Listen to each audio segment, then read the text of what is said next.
One of the conditions that MDs try to manage is high cholesterol. That's been a big business lately with statin drugs.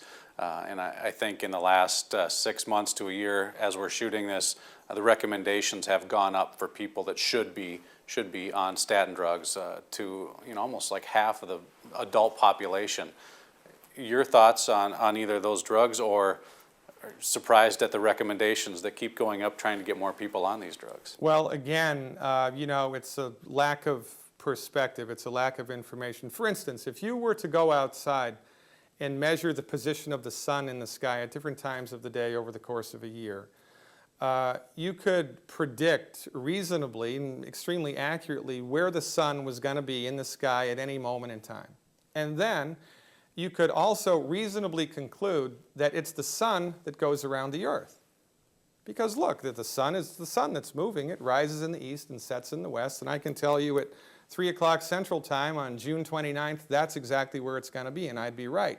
But because even though you had collected all of this data, if you did not know anything about gravity, if you left out the datum point of gravity, your conclusions that the Earth moves around the sun would be incorrect, even though you had amassed this gigantic amount of data. If you did not know or include into your research gravity, you would not know that it's not the Earth, the sun that goes around the Earth, it's the other way around. So, depending on the perspective that a scientist brings to bear on, in this case, medical research, they can be easily led astray for lack of perspective, a lack of a proper perspective. And this is how it is with cholesterol.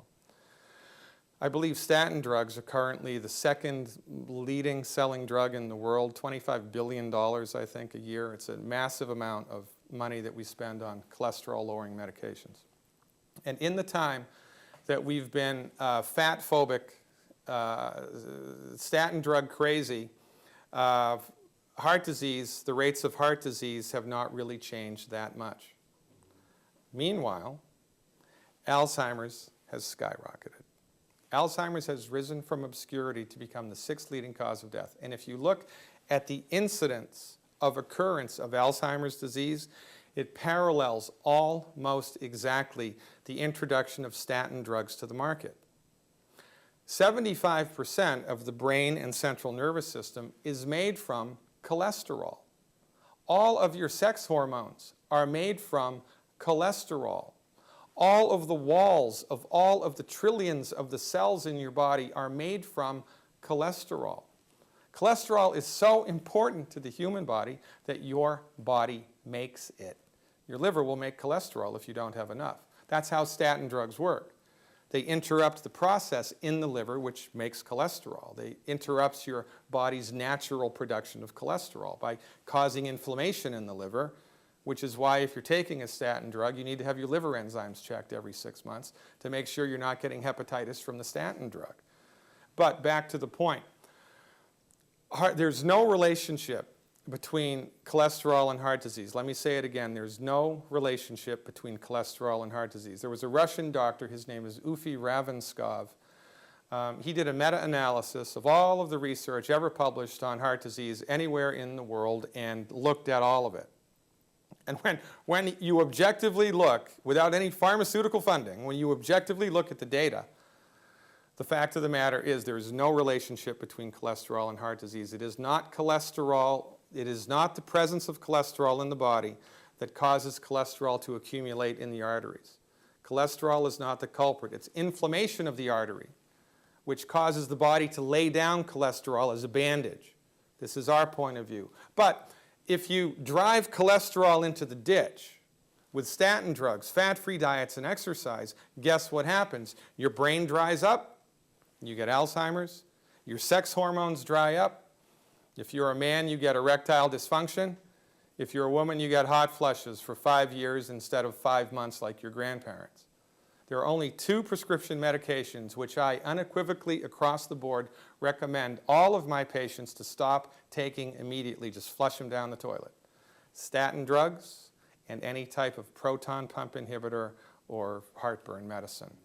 because these things will kill you. Again, there's no relationship between high cholesterol and heart disease. Quite frankly, you would be hard-pressed to try to get high cholesterol. And if you ever do, in fact, have high cholesterol, which from our point of view is over 275. High cholesterol, as far as I'm concerned, is over 275 for total cholesterol. But even if you did have high cholesterol, the cholesterol itself is not the problem. It's like the check engine light on the dashboard. The little light on the dashboard is not the problem. The light is an indication that something else somewhere in the automobile is wrong.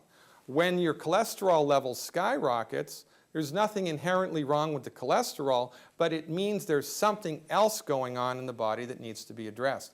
And again, because of a priori built-in research bias that the MDs are blind to, they completely overlook this notion that it's not the cholesterol that's the problem. You know, thinking that cholesterol is the problem is like, you know, having somebody from Mars come to planet Earth. They don't know anything about anything. And they go around to houses that are on fires, and they see the bigger the fire, the more firemen. Therefore, they conclude that it's the firemen that caused the fire. It's a cockeyed way of, you know, looking at the data. And this is a big problem. There really is, in the final analysis, very rare cases of high cholesterol. And when those even do show up, again, it's not the cholesterol that's the problem. It's something else in the body making that happen. It's fascinating stuff.